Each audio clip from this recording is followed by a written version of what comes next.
Здравствуйте, на телеканале «Новый век» программа «Вызов 112». В студии Сергей Хайдаров.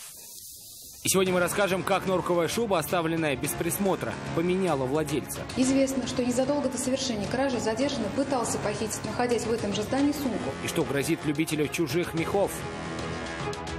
Магазинные истории. Зашел мужчина,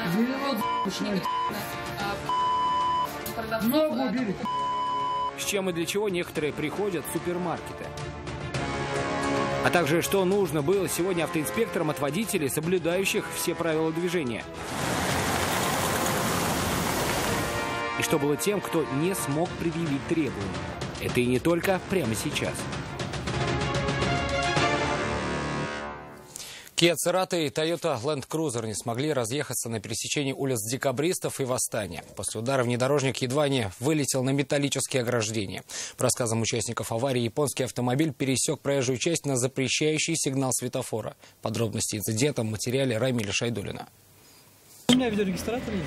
Момент аварии был записан видеорегистратором одного из автомобилей. По предварительной версии, оба транспортных средства двигались по улице Декабристов навстречу друг другу. Водитель Kia Cerato намеревался повернуть налево, но при маневре иномарка столкнулась с Тойотой, которая ехала прямо. Как считает водитель легкового автомобиля, второй участник аварии выехал на перекресток уже на запрещающий сигнал светофора. Он как-то вину признал, нет?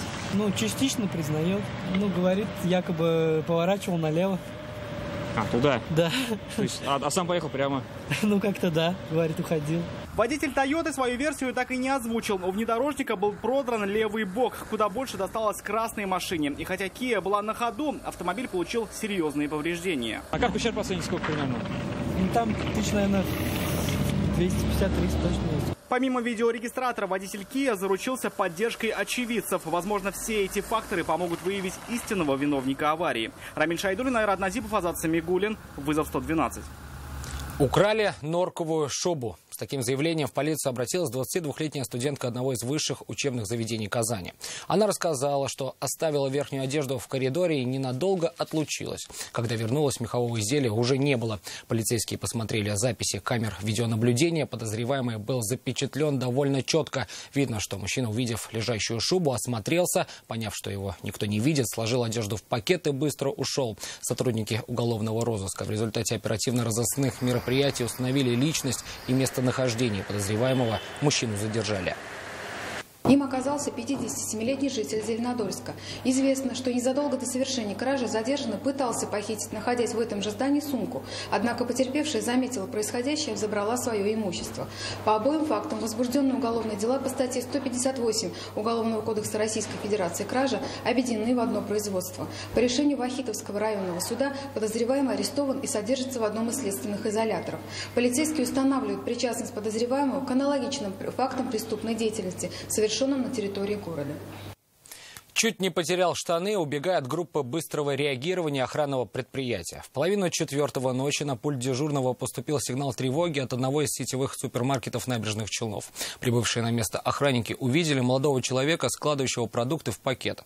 Когда мужчина направился к выходу из магазина, он предложил охраннику подержать продукты, а чуть позже поделить украденное. Охранник попытался задержать нарушителя, но он смог забежать обратно в магазин, при этом едва не оставив у дверей собственные штаны. Подозреваемый оказался в западне, был задержан и позднее передан сотрудникам полиции. Сотрудники другого супермаркета вызвали охрану, заподозрив одного из посетителей в краже. Выяснилось, что мужчину-продавцы уже подозревали в краже кофе за 1500 рублей из этого же магазина за несколько дней до этого. И узнав его, внимательно следили за ним по камерам наблюдения. В этот раз, увидев, как мужчина прячет товар, сотрудники супермаркета не дали ему уйти и вызвали охрану, которая и передала подозреваемого в руки полицейских. А в другом магазине Автограда буйный мужчина кидался в продавцов продуктовыми тележками. За несколько минут до этого, как рассказали сотрудники супермаркета, он ворвался в помещение, сломав двери. С порога стал скандалить с продавцами, мешал их работе, а также пытался взять деньги у покупателей. Чуть позже в людей полетели и тележки. Охранники дебошира задержали, но и ограниченный в движениях он доставлял массу неудобств и сотрудникам, и посетителям магазина, не давая в буквальном смысле сказать ни слова. Зашел мужчина, продавцов, покупал деньги, железной тележкой. Это была вызвана охрана и полиция. Внимание автоинспекторов сегодня было приковано к водителям, неукоснительно соблюдающим все правила дорожного движения. Их останавливали, но даже не спрашивали документы. Сотрудникам ГИБДД нужно было наличие у автомобилистов одного новогоднего настроения. Что было тем, у кого его не оказалось, видела Нафиса Минязова. Мандаринчики. Мандарины, детские сладости, памятки для водителей не только. Все это дарили тем водителям, которых останавливали автоинспекторы. В образах новогодних волшебников сегодня начальники районных отделений ГИБДД радовали жителей Казани. Сотрудники госавтоинспекции города Казани проводят предпраздничные мероприятия. Мы останавливаем водителей, дарим им подарки, также поздравляем их детей. От нас, от госавтоинспекции, вам вот такие подарки, как незамерзайка. Она всегда пригодится. Это световозвращающие элементы. Ребенку на одежду, на руку можно одевать. Это очень полезно. И вот от нашей Снегурочки. Это ребеночку. И мандарины, конечно. Спасибо большое. Соблюдайте правила дорожного движения. Наступающим Новым годом. Спасибо большое. Водители сначала волновались, готовили для проверки документы, но, поняв причину остановки, быстро успокаивались, на лицах появлялись улыбки. Кроме подарков и поздравлений, полицейские также не забывали предупреждать о необходимости соблюдать правила дорожного движения. Несмотря на погодные условия, хотели бы вас предупредить, соблюдать правила дорожного движения и постараться не выезжать на дороге. С наступающим Новым годом всех! К слову, нарушителей сегодня Дед Мороз в погонах не останавливал. Подарки дарили только дисциплинированным водителям. Нафиса Минязова, Андрей Сентальцев, вызов 112. Праздничное настроение в Казани подарили и детям сотрудников полиции. Они следили за поисками украденной мечты. Так назывался спектакль, главными героями которого стали Дед Мороз и Снегурочка. В этом увлекательном новогоднем путешествии дети не остались в стороне и помогали добру победить зло.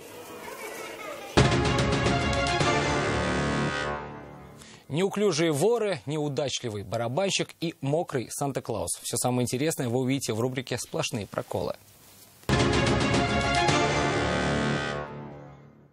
Жадность есть, ума не надо. Такой характеристики удостоились двое воришек, решивших украсть телевизор, оставленный на пороге дома службой доставки. Заприметив ценный предмет, один из них захватил добычу и потащил в машину, едва не разбив технику по пути. Позже злоумышленник тщетно попытался вместить крупногабаритный груз в багажник, а затем и вовсе запихнул его в салон, не закрыв при этом дверь. Учитывая, что автомобиль привлек внимание всех, кого только мог, поймать неуклюжих грабителей не составит труда.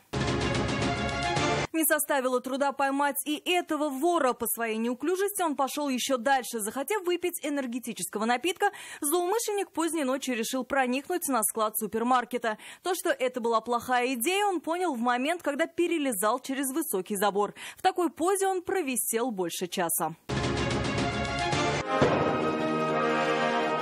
Порой попасть в неловкие ситуации можно и не при криминальных обстоятельствах. Барабанщик так увлекся на концерте, что немного потерял контроль над ситуацией. Что называется, взял высокую ноту. Подмочить свою репутацию могут даже Санта-Клаусы. Для этого необходимо лишь неудачно выйти на берег. Остается лишь надеяться, что подарки имеют устойчивость к влаге. Алия Хайрудинова, Айрат Назипов, вызов 112. Это все, о чем мы успели вам рассказать. Обо всех происшествиях вы можете сообщать нам по телефону 570 50 50 или на мобильный 898 69 112 112. Это можно сделать и в наших группах в социальных сетях. Туда же можно присылать и снятое вами видео. В студии был Сергей Хайдаров. До встречи. И не бросайте вызов судьбе. Вдруг она его примет.